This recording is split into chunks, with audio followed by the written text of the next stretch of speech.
January 2020, big month for a number of reasons. But here's another one that you might not know about.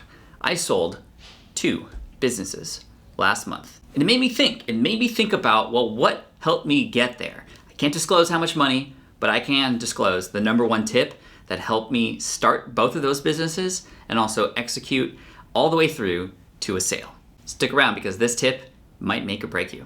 All right, so you might be wondering what these 2 businesses are. Many of you who've been following me for a while know that I've developed some niche sites a long time ago, one in the security guard training space and another one in the food truck space. These 2 websites are websites that I created as an example to share with my audience how you can start a business even though you're not an expert. And each of those websites, after a certain amount of time, were able to generate thousands of dollars per month on autopilot. Passive income at its core.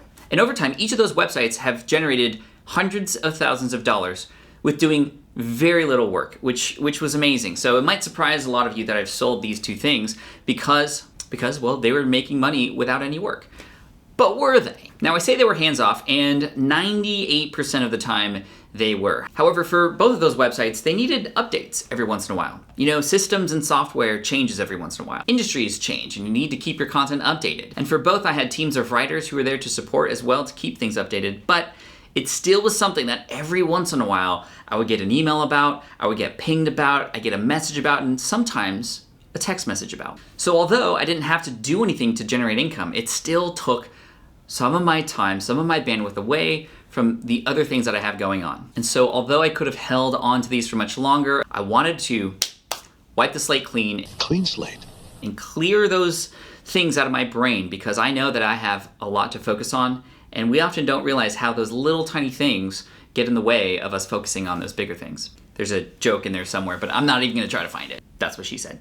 Ha! So again, with these deals, I can't disclose how much money I've sold them for, nor can I disclose who I sold them to. However, we are still in the middle of just sort of the handoff, and that process has been really interesting. These are the first 2 businesses I've ever sold, so it's really interesting that they both happen within the same month of each other. There's also, tax implications here. You know, I don't get the full sum of money that come in. You know, some of that I have to pay taxes for. But more than anything, I now have a lot of weight lifted off of my shoulder that I didn't even know was there. Feels really, really good. And I think for those of you who have been following me for a while, this is a beautiful conclusion to these experiments that were run a long time ago, because they were both websites that helped launch my career as somebody helping people build businesses online. I mean, these were purely experimental. I opened up the entire process. I'll even link to some spots below to show you sort of the steps that I took to build each of those websites. And within each of those websites, and through the sale of those businesses, there was one tip that I learned that mattered more than anything in terms of how I got here and how those businesses became successful. Let me get a little bit closer because this is kind of important.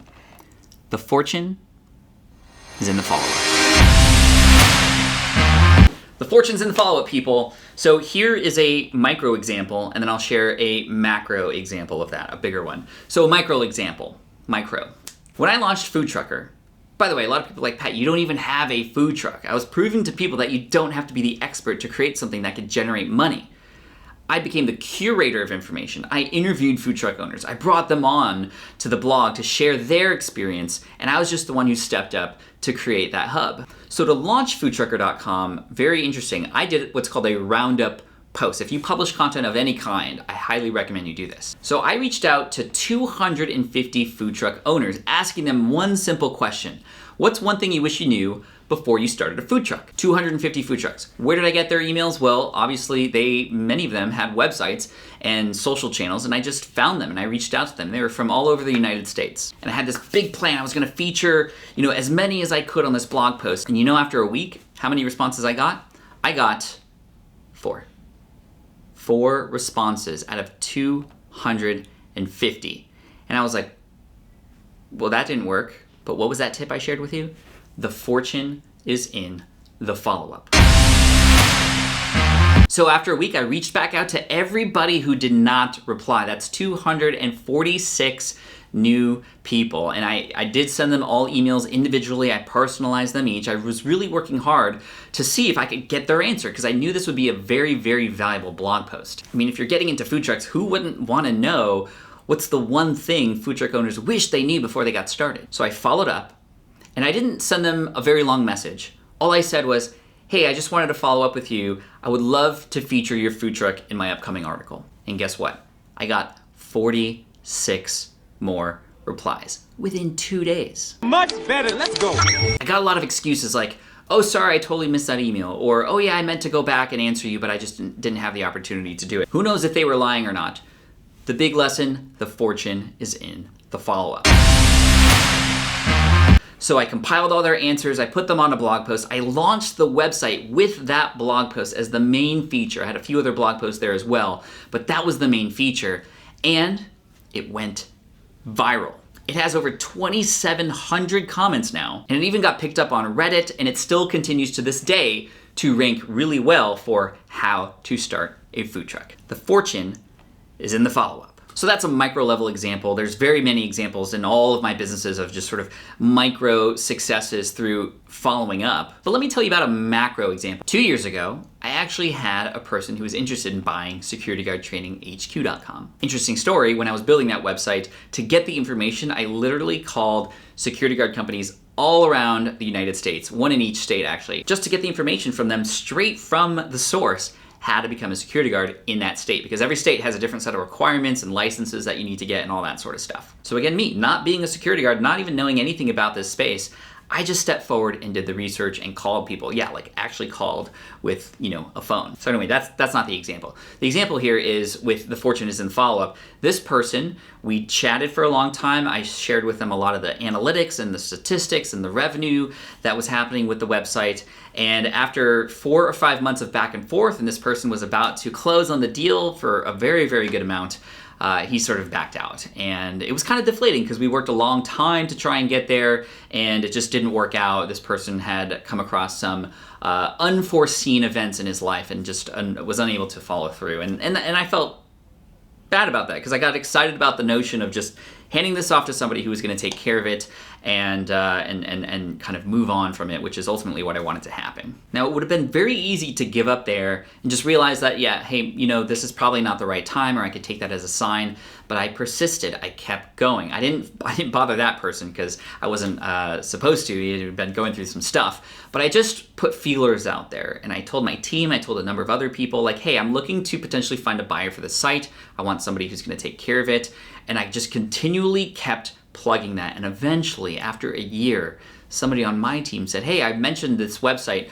to somebody who I know, and they want to follow up with you, so let's get on a call together. And we did, and this is now the buyer. And I'm really excited because if I didn't keep plugging that in and having that thought that I wanted to make this happen, it wouldn't have happened. If you know you want something to happen, you have to push forth and follow through. The fortune is in the follow-up. So how does this relate to you? Maybe you're in the middle of creating something and you're getting a lot of those feelings and those devils and those voices that are just telling you to stop.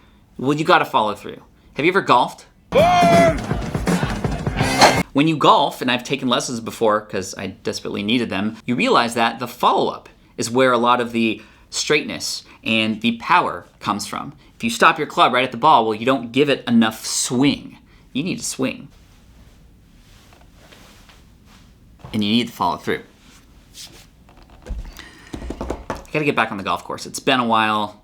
I haven't golfed since I had kids. It's one of those things. I can't ask my wife for like 6 hours of time. I'd rather use that 6 hours to do something better with her. Maybe you have started putting feelers out there for potentially an online course that you might create, or a product, or you want to register people into a webinar, and you asked people once and nobody's replied. You got 0, you got crickets. Are you gonna let that one time stop you? The fortune is in the follow-up, and maybe you don't follow up the same way. This is what these failures can teach you. I once heard from Michael Hyatt, failure is inevitable. Failure is inevitable. Failing is an option.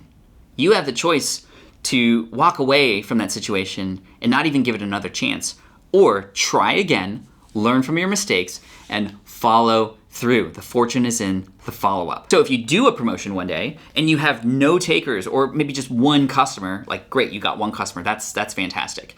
But follow up with those people who didn't buy and ask them questions like, why didn't you purchase? Or, hey, you said you were interested in this, what is holding you back? By the way, small tip, if you ever get anybody telling you that, well, your thing is too expensive, whatever it is, that's basically code for, well, I just don't understand the value that you are providing here. It's not worth my money for what it is that you're promising here on the other end. But I promise you that if you can clearly define what's on the other end of that course, that coaching program, that product, if you can clearly define that, it's going to be so much easier for a person to understand that it is worth their time and money if you've nailed that problem and have created the right solution. So what do you think, Team Flynn? Do you believe in the fortune is in the follow-up?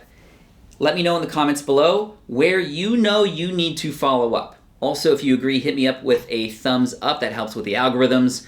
And I have been wanting to see what I can do to crack the algorithm. You can help out. On another level, the fortune is in the follow-up, right? This last video that I published earlier in the week, I went to a farmer's market and I asked everybody, what their number one tip was, and I gave $100 to my favorite tip.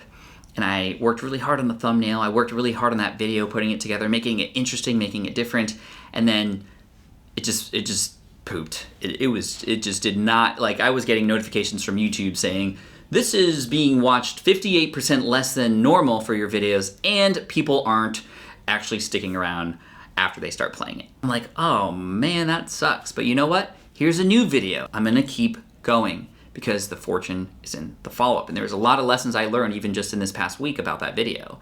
And this week, we're doing a little bit more raw. I'm ranting, if you will, but also pleading with you that you understand what this means. The fortune is in the follow-up. So tell me down below in the comments, where do you know you need to follow up? Hit me up with a thumbs up, like I said, if you haven't already. And finally, just subscribe to the channel because this is the kind of stuff that I want to bring to you. I want to inspire you, I want to educate you, I want to inform you, and entertain you at the same time, and make fun of myself too, because that's what I do best. And if you could do me one favor right now, just click on that video right there. Just hit up that video. It's one of the most important videos. I don't even know what video it is right now, but it's probably there because YouTube wants you to see it, and I want you to see it too. Thanks so much for clicking around. I appreciate you, and as always, Team Flynn for the win.